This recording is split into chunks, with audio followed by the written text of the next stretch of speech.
Isa po akong tagapakinig ng mga kwentong kababalagan at mga tungkol sa aswang, Sir Kilabo. Nais ko pong magbahagi ng isang kwento mula sa isang self-confessed na aswang. Kaibigan at kaklase po siya ng aking Yola sa elementarya. Ngunit hindi ko na po babanggitin ang kanyang tunay na pangalan. Pati na rin po ang iba pang tauhan na may kaugnayan sa kwento. Ganon din ang lugar para protektahan ang pagkakakilanlan ng may-ari ng kwento. Itago niyo na lamang po ako sa pangalang Bebeng. Ilalahad ko po ang kwento ayon sa detalyeng ibinigay ng mismong may-ari ng istorya. Taong 2016, nang magkaroon po kami ng bisitang hindi inaasahan. Galing po siya sa isang bayan sa NCR. At base po sa narinig kong pag-uusap nila Lola, ay kaklase ito ng lola ko nung elemental sila at naging magkaibigan. Simula noong mag-high school daw ito, ay hindi na nagkita pa ang dalawa kahit hanggang sa nagkaasawa at nagkaapo na si Lola. Ang huling balita na lang niya rito ay nasa Maynila ito at nagtatrabaho bilang nurse. Kaya ang muli nito pagdalaw ay hindi inaasahan ng aking abuela. Lalo po ang dahilan nito kung bakit ito nagpunta sa akin. Ay nako, buti na lamang at nakapagbakasyon ako ngayon dito sa atin, Elsa. Nabalitaan ko na narito na pala kayo ulit sa lumang bahay niyo. Bungad nito habang inaabot kay Lola ang mga dala nitong prutas na pasalubong. Ay oo, mula nang mamatay sila papang at mamang kasi, wala nang tumira rito. Alam mo naman siguro na may kanya-kanyang buhay na sa ibang bansa ang kuya ko. Ako lang ang pwedeng bumalik dito para mag-asikaso. Para wag tuluyang masira ang bahay na kinalakhan namin tatlo. Mahabang sagot ni Lola. Matapos ang ilang kamustahan, ay sinabi nito ang tunay na sadya nito sa Lola ko. May kinapanlaki ng aming mga mata. Hindi nito alintana na naroon din kami ng aking ina at nakikinig ng mga sandaling iyon. Humihingi ito ng tulong na makapasok sa aming relihiyon upang magmakasakali na makatulong ang aming mga matataas na lider sa matagal na umano niyang dinadalang bigat sa dibdib. Matagal na umano itong nagdurusa sa kung anong mahiwagang sakit o sumpa na dumapo sa kanya. Sa ganito umano nagsimula ang lahat niyang paghihirap na tumagal na ng mahabang panahon. Mula sa may kayang pamilya sina Aling Rosa, kaklase siya ni Lola at naging matalik na kaibigan noong sila'y nasa elementarya. Subalit na mag-high school sila, ay sa Maynila na ito tumira, kasama ng mga kapatid at magulang. Ang mga ari-arian nila at lupa ay ipinamahala na lang nila sa dalawang tenants nila na kamag-anak din ng kanilang ama. Ang kanilang ancestral house ay ipinasikaso nila sa isang caretaker. Mula nang umalis ang kanilang pamilya sa baryo, ay hindi na sila nagkaroon ng ugnayan ni Lola. Ang tanging ano sa baryo ay lahat nakatapos ng pag-aaral. Ang 5 magkakapatid at ang bunsong si Aling Rosa ay naging nurse. Iyon po ang narinig ni Lola nang bumalik ang pamilya namin sa baryo para mag-asikaso sa lumang bahay ng mga magulang ni Lola at sa mga ari-ariang naiwan nila. Samantala, nang makatapos umano ng kursong nursing si Aling Rosa at nagkaroon ng lisensya, ay natanggap ito sa isang ospital na pampubliko sa labas ng Maynila. Sa unang mga taon niya sa trabaho, ay maayos naman ang lahat. Nalilibang siya sa trabaho sa ospital at wala sa loob ang pakikipag-loob yun. Nang magkasunod na pumanaw ang kanilang mga magulang, ay mas lalo niyang pinokos ang sarili sa trabaho para makalimot sa masakit na pangyayari sa kanilang pamilya. Sa kanyang bisig kasi nalagutan ng hininga ang kanyang ina na namatay sa sakit sa kanser sa ovary. Taon ang lumipas at sumunod naman ang kanyang ama nang dahil sa atake sa puso. Sa mga panahong iyon, ay dalawa na lamang silang walang asawa sa kanilang limang kakapatid. Ang pangatlo sa kanila ay umuwi sa baryo at dito na nagpatayo ng bagong bahay katabi ng bahay nila sa Kakahuyan. 5 taon na siya sa pinapasokang ospital nang makaramdam umano si Aling Rosa ng mga kakaiba sa kanyang sarili. Nag-umpisa iyon nang magkaroon ng shuffle sa kanilang duty. Dahil sa maituturing na siyang isang senior nurse, ay medyo lumuwag ang kanyang schedule. Napunta siya sa pang-umagang duty at natoka sa ilang pasyente sa ward ng mga nagpapagaling na lang ng mga operasyon. Dahil sa pang-umaga na siya, sa gabi na dapat ang kanyang tulog. Subalit, dito na nag-umpisa umano ang kanyang kalbaryo. Sapagkat hindi siya dalawin ng antok. Hindi siya nakatulog sa gabi. Kaya halos wala siyang tulog sa buong duty niya sa ospital. Ang ganong niyang sitwasyon ay nagpatuloy ng ilang araw hanggang nakaramdam na siya ng pagkahapon. Kaya nagpunta siya sa isang psychiatrist upang ikonsulta ang kanyang suliran sa kanyang insomnia. Naresetahan umuna siya nito ng gamot na pampatulog. Ngunit hindi ito nakatulong. Sa tuwing makakatulog siya, ay nagigising umuna siyang pagod na pagod at parang galing sa kung saan. At napapansin din niyang marumi ang kanyang mga kuko sa kamay at madumi sa mga paa. Ganoon din ang laylayan ng kanyang padyama. Naisip niya na baka nag-sleepwalking siya habang akala niya ay mahimbing siyang natutulog. Nagtagal ang kakatuwang mga nararamdaman niya yun. Nakadarama na umuna siya ng pagkabahala. Kaya nag-file siya ng sick leave sa ospital para magpatingin sa isang espesyalista. Naalarma ang kanyang mga kapatid kaya ang kapatid niyang sinundan si Aling Cecilia ay pinuntahan siya sa kanyang bahay. Hiwa-hiwalay na kasi sila dahil sa kanilang trabaho. May mga kanya-kanya na silang mga bahay at lupang tulda. Napilitan siyang ipagtapat sa ate niya ang mga nararamdaman. Ipinasya ng ate niya na samahan siya sa pagpapagamot kung ano man ang kanyang nararamdaman. Ngunit wala namang makitang sakit ang mga doktor sa halos lahat ng mga test na pinagdadaanan niya. Kahit ang psychiatrist na hiningan umano niya ng second opinion ay walang ma-diagnose na sakit. Subalit, dahil nga sa nakikitang pagbabago sa ugali at pisikal na dating ni Aling Rosa, ipinasya ng ate niya na paupahan na lang ang bahay nito sa bayan kung saan din naroon ang trabaho nito. Isang bayan lang naman ang pagitan nila at may sasakyan naman si Aling Cecilia. Kaya hindi magiging mahirap sa kanya kung tumisan muna sa bahay ng bunso nila para mabantayan ito. Ang sitwasyon ng noon ay 28 taong gulang na si Aling Rosa ay tila lumalala.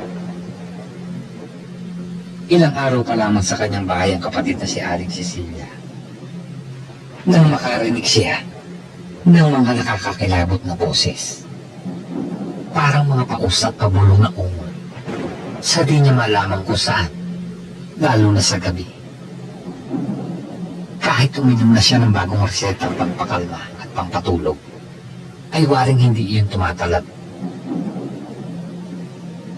Ang boses na dati ay pabulong, ay tila naging mga daing na. Nang tumagal ay natatakot na raw siyang gumabi, sapagkat tuwing pagkagat ng dilim, ay lalo daw itong lumalakas, na parang batingaw na nakabibingi.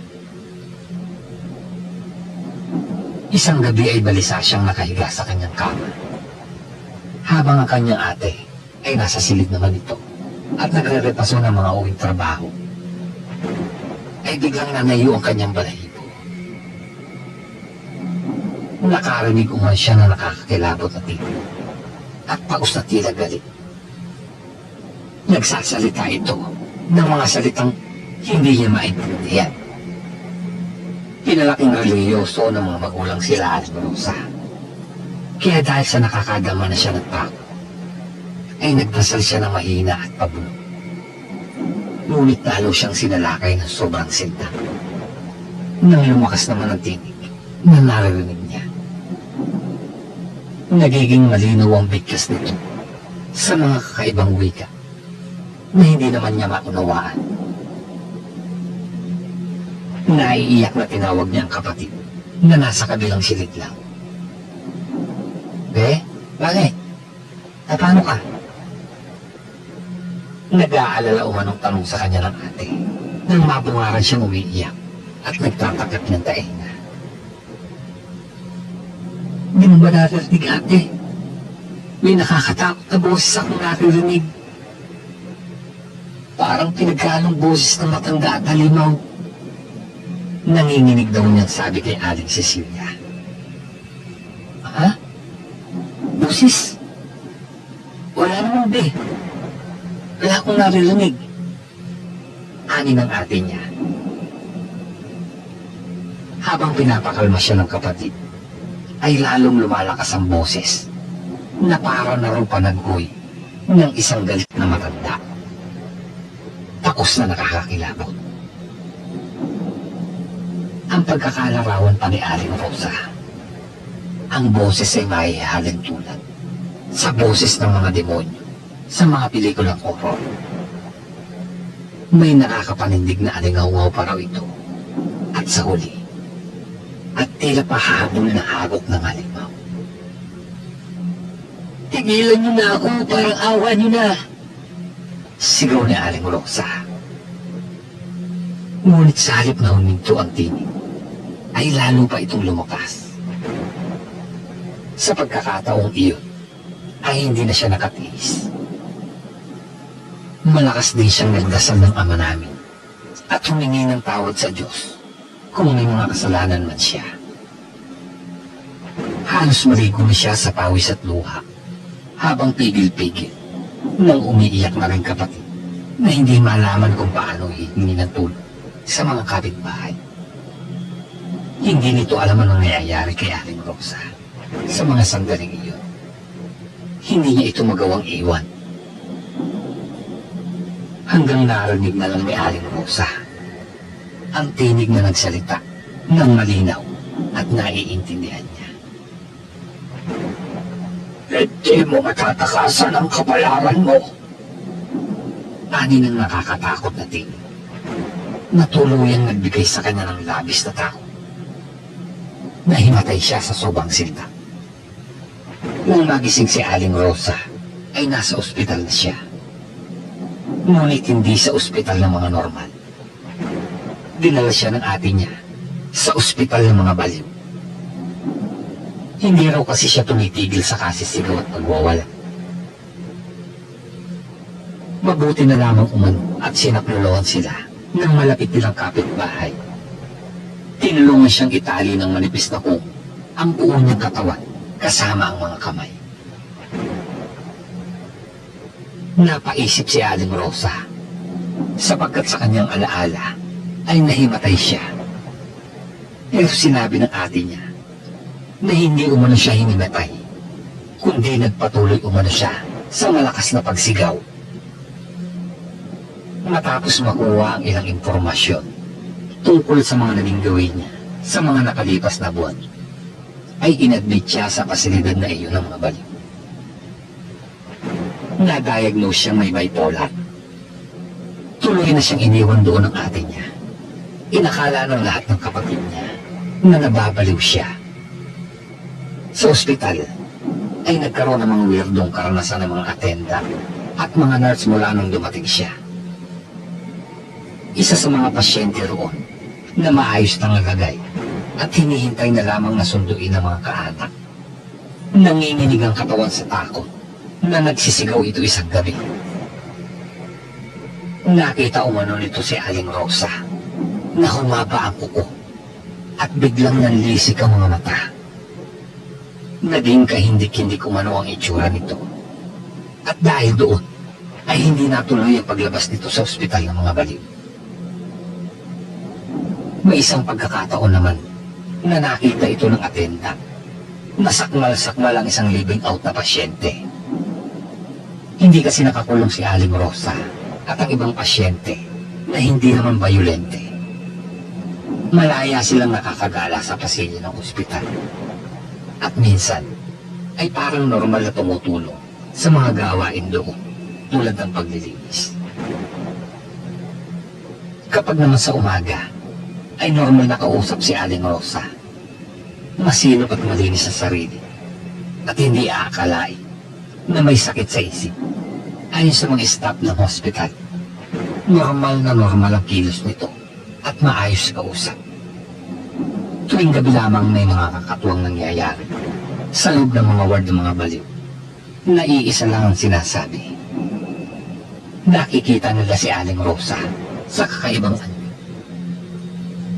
Nang muling dumalaw si Aling Cecilia, ay sinabi sa kanya ng doktor na kinatatakutan na si Aling Rosa ng mga kapwa niya pasyente. Minsan ay nakita daw ito ng isang nurse na duguan ng bibig at kamay. Ngunit hindi nila alam kung saan galing ang mga dugo. Miss Cecilia, mas makabubuti siguro na sa probinsya mo nalang dali ng kapatid niyo. Normal naman po siya sa umaga. Umasa naman po siya sa mental test na isinasagawa namin buwan-buwan. Maayos naman siya. Ang mga kasama lang niyan tila lumalala ang lagay mula nang dumating siya. Ang mahabang saad ng doktor ni Aling Rosa.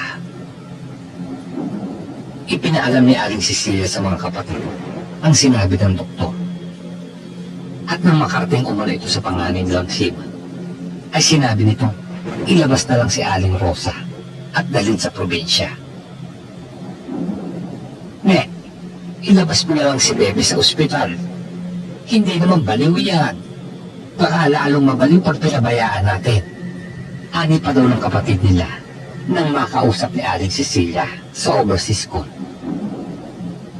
Dahil sa nahihiya sila na malaman sa baryo namin ang tunay na kalagayan na bunso nila. Kinuha ito ng isang kapatid nila at dinala sa probinsya ng asawa nito sa Visayas. Doon na kasi ito nakatira.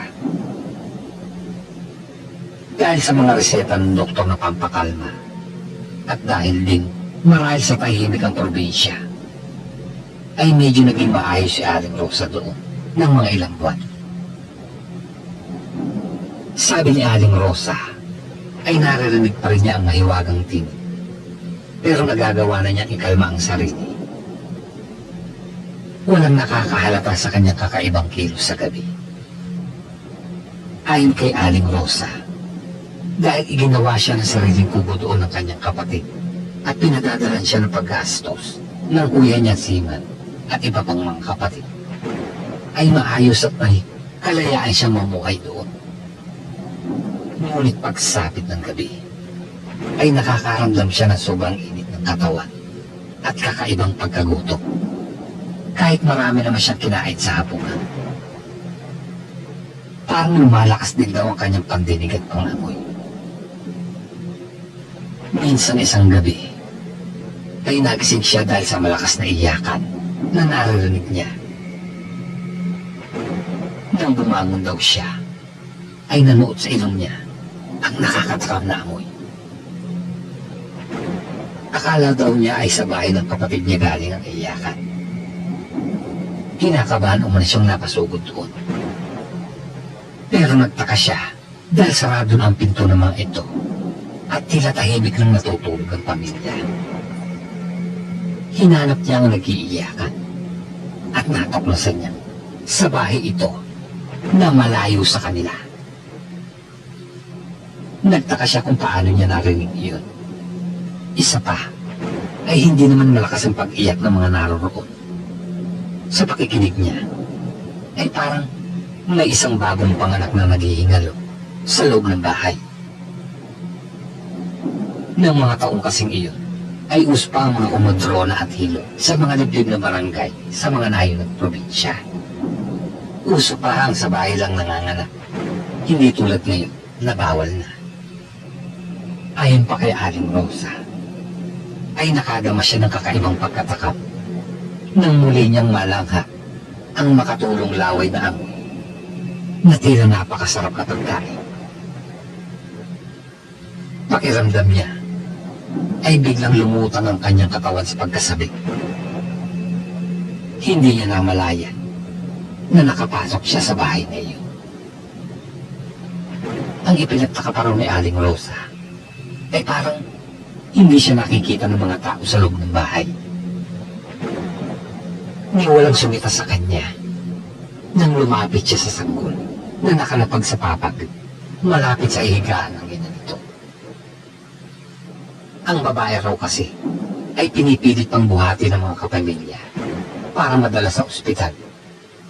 Kaya naiwan ang sanggol sa papag. Nagmumula sa bagong silang na sanggol ang nakakatakam na amoy na nalalanghap niya na lalong raw nagpakulo sa kanyang tiyan. Mukhang hindi naaabot itong ina. Napakalayo ng bayan at wala pa tayong masakyan sa sentro ng baryo. Hindi naman pwedeng padaustos itong gamitin natin para makarating sa bayan. Naririnig pa umano ni Aling Rosa na sabi ng isang lalaki. Hindi raw niya mawari sa sarili noon kung bakit siya napangisi at parang natuwa. Walang nakapansin nang dilaan umano niya ang sanggol sa paa.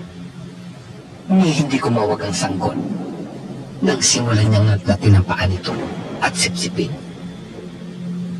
Subalit, nakadama raw siya ng awa nang marinig na umingit ito ng bahagya at umiyak na tila ba nasasaktan na. Binitawan niya ito at ang naiwang inuna nito sa papag ng ina ang kanyang nilantakan. Nang mapawi raw ang gutom niya ay biglang nagkagulo na sa labas. Namatay na ang ina ng sanggol. Saglit pa umuna siyang tumingin dito bago nagpa siyang umalis. Aba, Manong, saan ang galing yung malaking asong iyon? Narinig pa niya na sabi ng isa habang naglalakad na siya palayo na parang wala lang. Nagpalinga-linga pa siya para tignan kung may aso nga sa paligid. Pero wala raw siyang nakita. Nang makauwi umano siya, ay naligo siya at nagpalit ng damit. Puro kasi iyon dugo dahil sa pagkahayag na paraan niya sa pagkain nang nanilimahid sa sariwang dugo na inuna ng sanggol.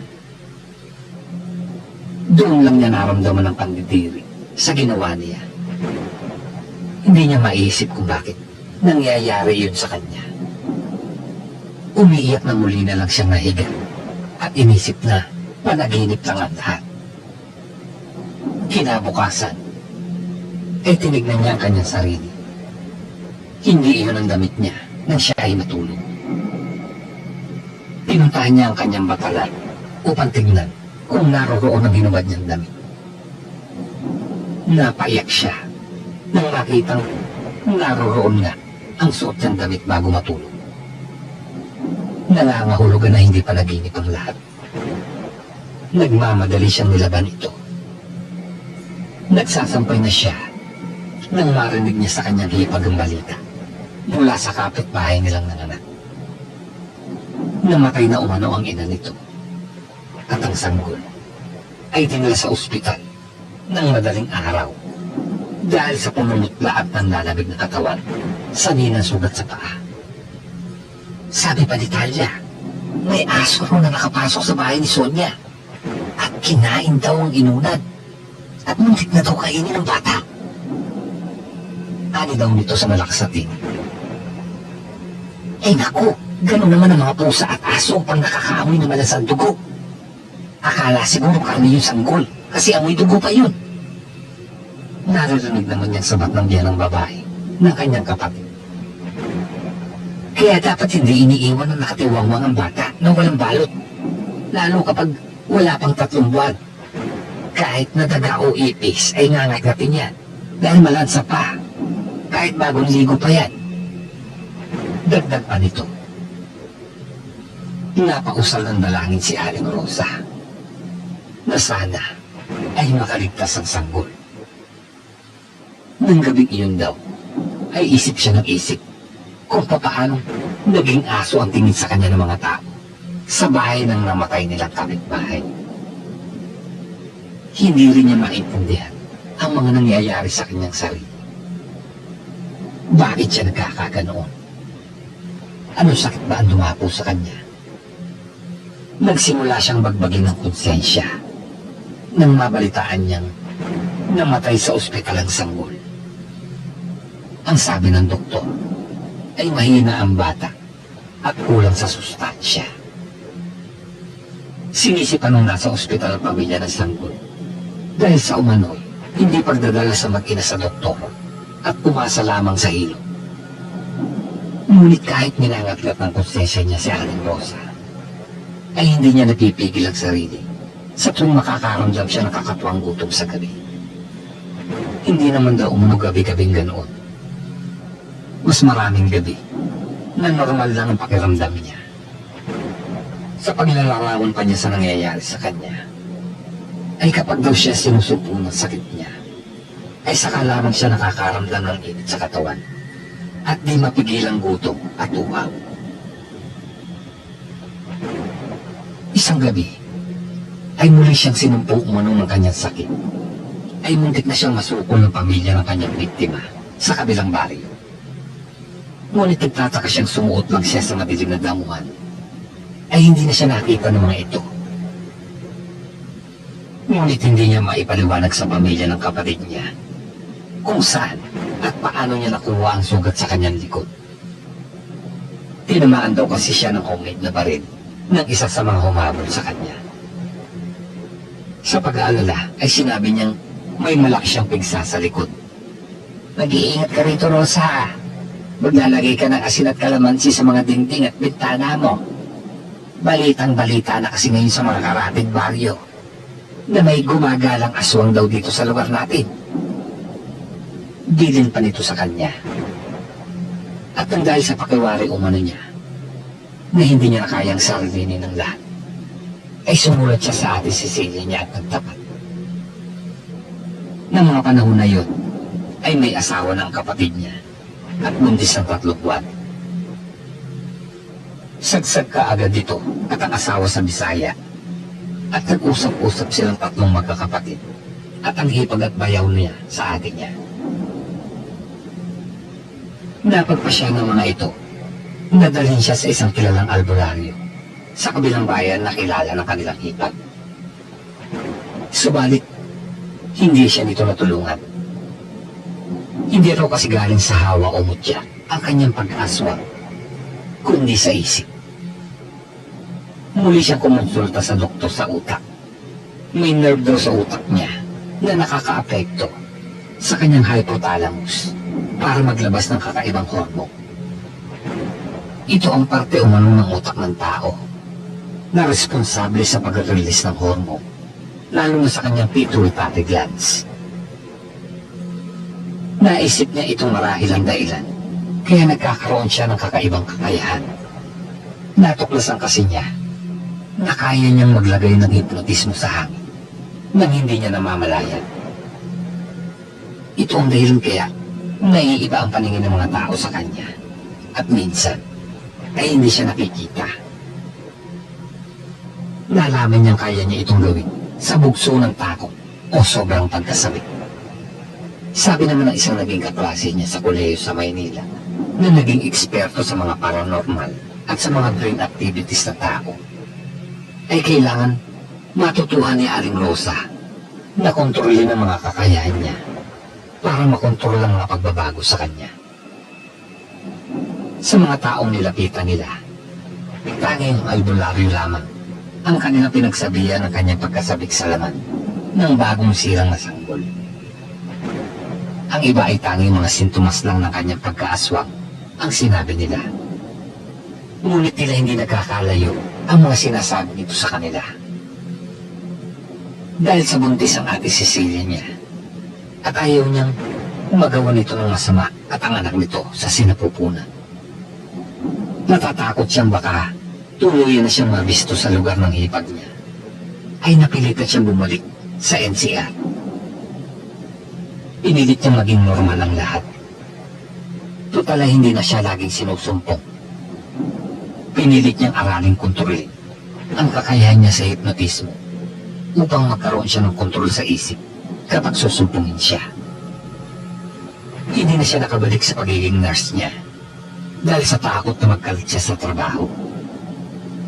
Binigyan na lang siya ng puhunan ng kanyang mga kapatid upang magtayo ng negosyo. Kulinarya ang naisip niyang buksan. Ang kulinarya niya ay malapit sa ospital. Doon ay nagkaroon siya ng pagkakataon na makalabas-masok sa ospital kapag sila ang nakakakuhang mag-asikaso sa pasyenteng namatay sa ospital. Nakabisado niya ang pasikot-sikot ng negosyo. Kasabay ng pagkabisado niya sa mga pasikot-sikot sa kalapit nilang ospital. Malaya siya nakakapambiktima ng sanggol nang hindi kahina-hinala ang dating. Nagagawa na niya kasing gawing natural lang ang pagkamatay ng sanggol. Hindi na idinatalya ni Aling Rosa kung paano niya yung nagagawa. Tanging sinabi niya ay naging ganoon ang buhay niya sa mahabang panahon. Nang bibiktima siya at pagkatapos ay katakot-takot na sumbat sa buti ang kanyang nararamdaman. Ipinagpasalamat niya sa loob ng 1 taon ay 2 o 3 beses lang siyang sumpungin. Kahit umasenso na ang kanyang negosyo at nagkaroon na ng mga brand sa ilang bayan, ay hindi pa rin nawawala ang bigat ng kanyang suliran. Mahabang pagtitiis para ang pinagdaanan niya at parang nais niya ng sumuko. Hirap na ako, Elsa. Umaapaw na ang sigaw ng konsensya ko. Nawala nga ang mga tinig, pero ito ang bumalik. Mahabang pagturusa, nakamamatayan ko na lang yata. Naiiyak na anin ito kay Lola. Minsan naiisip ko, anong kasalanan ko sa Diyos? Bakit niya ako natitiis na maghirap na ganito? Hindi ko na nakuwang magmahal pagkapamilya sa sarili ko. Dahil sa takot, mamanahin na magiging mga anak ko ang sakit ko. Ani pa nito, natuluyan ng napahagulgol. Awang-awa kami kay Aling Rosa noon sa narito. Pero wala naman kaming magawa para pagaanin ang dinadala niyang paghihirap ng loob. Lakasan mo ang pananampalataya, Rosa. Ihinga mo sa Ama ang lahat ng bigat ng loob mo. Ipapakilala kita sa mga lider ng aming simbahan. Marahil kapag napayapa mo na ang isip mo, ay magsasara ang lab sa utak mo na naglalabas ng kakaibang hormone. Pagpapayapa ni Lola. Bago ito umalis ng araw na iyon, ay nanalangin kami ni na Lola at Mama, kasama si Aling Rosa. Nakaramdam daw ito ng ginhawa sa ginawa naming kaimtim na panalangin. Lumipas lang ang ilang buwan, ay nagbalik ito sa amin at nanatili sa bahay ng kapatid nito ng ilang buwan upang mabautismohan sa aming simbahan. Saka ito muling nagbalik sa NCR. Sa mga text nito at tawag sa telepono, ay dama namin ang kapanatagan ng tinig nito. Masaya na itong nagkikwento na mayroon ding maliit na bahay-sambahan ang aming simbahan sa lugar nila at masigla silang dumadalo sa mga prayer meetings. Pakiramdam namin ay unti-unting napapagtagumpayan ni Aling Rosa ang kanyang laban. Ang laban niya sa kanyang sarili at sa kanyang pagkaaswang. Hanggang dito na lamang po, Sir Narrator. At salamat sa pag-unawa sa hindi magandang pagkakasulat ko. Ang inyo pong tagapakinig, Bebeng.